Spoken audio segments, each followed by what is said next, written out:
Today, what you guys will learn is how you can become a paid social genius. And I wouldn't be standing here without some proof that we really did it, right? This is a journey we had in the last 3 years on how we scaled Meta.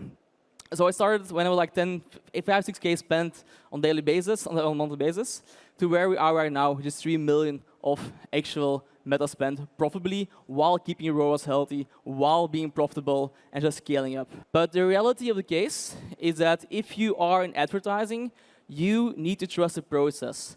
Because you can do experiments and test out things for months and months and weeks in a row. And then suddenly, something snaps. Suddenly, one ad that made the difference, that actually increased revenue by 20%, right?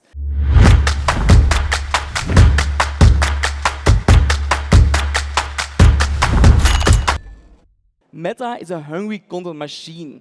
It just loves advertising. So every time you grow your revenue by 10%, you will need 10% more ads. You finally an angle, a maze, 10% more growth, and it goes again, 10% more ads. Experiments for me the core. Every idea that I have, I call it an experiment. Every angle, every creative concept is an experiment. And we've made it into 4 ad variations, right? So we make one experiment, we make 4 ads out of it, and that's one thing. A good example on this one. An angle of an experiment we had is earplugs for meditation. No nose, just you. How we did it, we made it into 4 different ads. We said, okay, cool, let's make one image ad. Let's make one defocus image ad, one video ad, and one UGC ad. 4 different variations, still within the same angle. That's how we defined an experiment. The first thing I always do in every company I join is I build a clear funnel. I build a funnel where I focus on prospecting, top of funnel, social media engagers, middle of funnel, retargeting audiences, and retargeting for purchasers.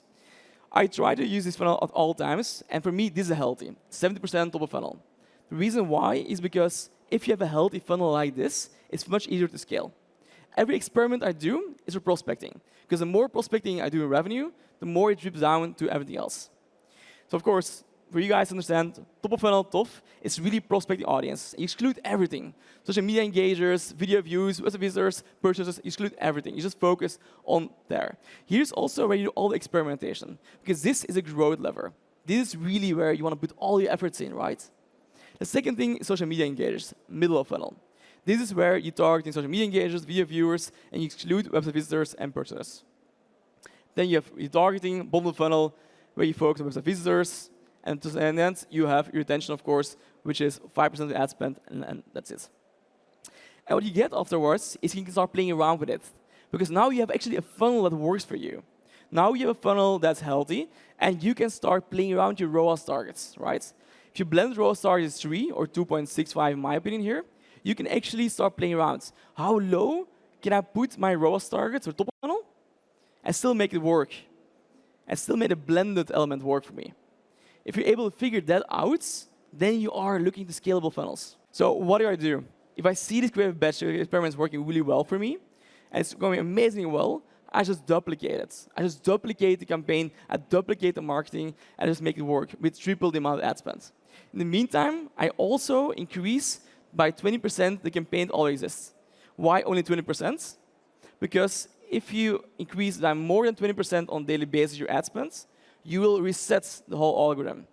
So it's really crucial that you focus on not resetting the algorithm and just having more ad spend to those campaigns. This is my view on the point of it. Everything I do is 7-day click, 1-day view.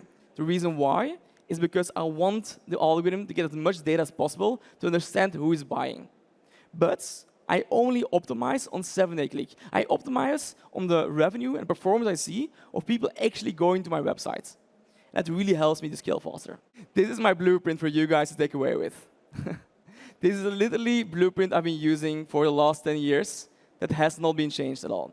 So send this over to your paid social manager, send this over to your media buyer, because this is exactly how I scaled about 10 years of companies wide.